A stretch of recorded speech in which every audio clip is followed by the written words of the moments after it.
бачаҳои азиз, ба дасти мо боз як китоби тоза нашр расид. Орзу. онро Озодхон Валиев навиштааст. Ин китоб дар бораи орзуҳои Насими ҳамсоли шумост, ки ҳар замон дар дил мепарварад. Бо диққат бошед, як пораи онро мехонам. Насим дар дил орзуҳои зиёд дорад. Масалан, мисли оҳу дар сари қуллаҳо давидан аз орзуҳои ширини Насим аст. баъзан ӯ мисли уқоб дар осмони софу беканор парвоз кардан мехоҳад, зеро аз баландии ба поён назар афкандан ба вай хуш меояд. бори Насим хост, ки сарнишини чархбол бошад ва ғурғуркунон болои деҳаро давр занаду давр занад. сипас дар марғзори канори деҳа нишаста ҷураҳояшро бо худ бигирад ва боз боло бипарад. албатта Насим медонад, ки ба уқобу оҳу табдил намеёбад, аммо баъзан дар хобаш ба мурод мерасад. масалан, дишаб вай як хоби аҷиб дид. хоб дид, ки ҳамроҳи рафиқонаш дар чархбол парвоз мекунад. сарнишин аст ӯ. ғурғуркунон аз болои шаҳру деҳаҳои Тоҷикистон мегузарад. бачаҳо ӯро дида шодӣ мекунанд, даст меафшонанд. вақте чашм кушод, ғамгин шуд, ки хоб дидааст.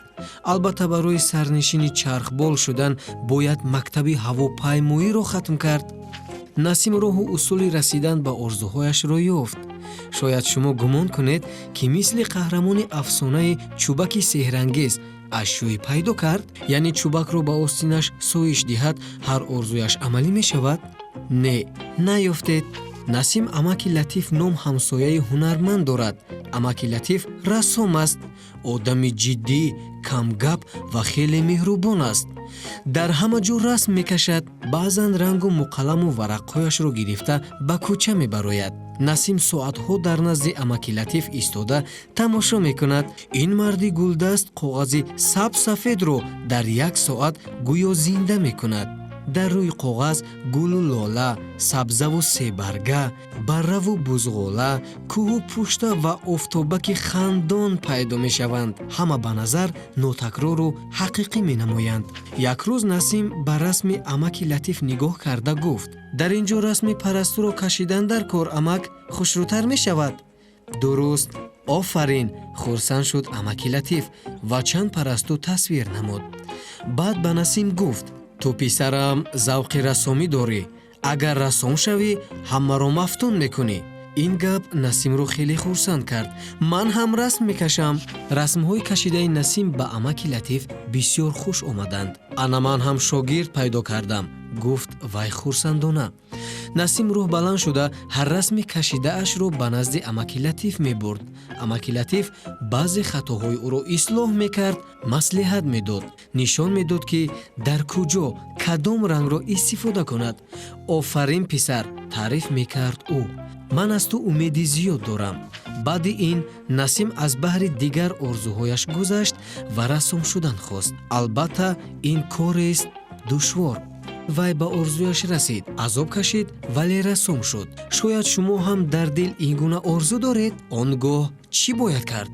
агар шумо ба ин савол ҷавоб пайдо кардан хоҳед, ин китобро аз китобхонаи мактабатон гирифта мутолиа кунед. орзу ба китобхонаи қариб ҳамаи мактабҳо расидааст, зеро адади нашр хеле зиёд аст. аҷибаш ин, ки муаллифи асар Озодхон Валиев хуб рассом аст ва ин китобро аз таҷрибааш навиштааст. бачаҳои азиз, аз ин китоб шумо бисёр меомӯзед. аз сиру асрори эҷод огоҳ ва ба касби интихоб кардаатон ҷиддӣ машғул мешавед. интихоби касб осон аст, аммо соҳибкасб шудан заҳмату дониши зиёд талаб мекунад. китобча рангин аст. бори дигар хотиррасон мекунем, китобчаро бо теъдоди зиёд Вазорати Маориф ва Илми Тоҷикистон ба нашр расондааст. мо ба ҳамаи онҳо, ки дар чопи ин китобчаи зебо саҳм гузоштаанд ва ба ҳамаи онҳо, ки ин қиссаро бо диққат мехонанд, ташаккур мегӯем. хуш бошед бачаҳои азиз, китоб хонед, китоби бисёр хонед.